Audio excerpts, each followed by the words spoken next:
Scenes from a reserve in crisis. They are bleak and they are disturbing, but they are not new. Attawapiskat is getting a lot of attention right now, but it is but one of many First Nations across this country in desperate crisis. Earlier this afternoon, I sat down with the National Chief of the Assembly of First Nations, Shawn Atleo. So we're in 2011. The rest of the world tends to look at our country, Canada, as a model for them. And then along comes a story like this with Attawapiskat. How can that happen? Why does it happen? Because it's not like it's out of the blue. This seems to happen every once in a while, more often than we'd like to think. And the pattern has been that these events will, over history, fade to the backdrop and don't arise again until the next crisis. And that's the pattern that I feel this is the moment that we break. Canadians are generous, kind, and caring people. We're seeing that in the outpouring of support for Attawapiskat. But it's happened so many times before. You know, I was thinking this morning, I've been in this business for over 40 years. One of the first stories I covered was a community just like that, but in northern Manitoba. Same kind of problems, same kind of issues, same kind of rally to support, and here we go again. Well, I'm hoping that this is, in fact, a moment of reckoning, that a tipping point, if you will. We now have social media. We never had social media before, where people would be invited into the living rooms, into the shacks and tents of a people living in great despair. And it's a great tragedy to see the faces of those kids. I see that all the time. That's my job. For the last 2.5 years, I've been spending time in communities like Attawapiskat, and there are many of them out there. We've got to grasp this moment to say this is completely unacceptable in a first world developed country, and this discussion is now in the House of Commons. But it's been in the House of Commons for decades. And we've had reports. And we've had reports after and report. commissions, and people have looked at it, and you know, there's a back and forth on blame. But first, set the picture for me. There are great success stories in different parts of the country in our Aboriginal communities. Great success stories. There really are. But these often get the headlines. And how widespread are they? We may have 100 or more First Nations communities that are like Attawapiskat right now, and I've been to them. Northern Manitoba, slop pails, no indoor plumbing, and no health supports.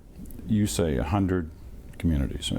What does that represent? How many communities are we talking about in total? 634 First Nations communities, and we really do live in every part of this country. It is a large country. But as the outgoing Auditor General, Sheila Fraser, said, after 10 years, over 32 audits, she said that conditions were getting worse and the gap was growing. And there are several reasons for that. It includes a real lack of, I think, political will to suggest this is the major issue of our time. We lurch from crisis to crisis, and then, as I said earlier, it fades to the backdrop. We have yet to be gripped with accepting the real challenges of smashing the status quo, putting the relationship back on its original footing, and empowering and supporting First Nations to lead the change forward. But why isn't the nation gripped by this? I mean, you watch our country, we get gripped by a lot of things. We get gripped by a disaster in Haiti, by tsunamis in Japan. Do we have an inherent bias against the situation in Aboriginal communities? The part of the we, because we're all we, but the part of the we that's non-Aboriginal, do we have a bias? The events of this last week are really giving rise to a crisis in our own backyard. And it really does, I think, as a country, have us reflect on how we arrived here. And I believe in my heart that in part it's been a lack of awareness, it's been a lack of education. Our schools have really not told the story of the treaty relationships that were filled with mutual respect and a support for mutual prosperity of the riches of the land. And that has not been by and large our experience. You and I have talked before about the significant number of Canadians who feel, hey, give me a break. You know, there are billions of dollars that have been poured into Native communities over the years. And is the issue waste and mismanagement? Like, why hasn't the situation turned around if money is part of the answer? And then over the past couple of days, you mentioned the Prime Minister. The other day in the House, in answer to the question on this particular situation that's come up this week, He says this government has spent some $90 million since coming to office just on Attawapiskat. That's over $50,000 for every man, woman, and child in the community. Obviously, we're not very happy that the results do not seem to have been achieved for that. We're concerned about that. We have officials looking into it and taking action.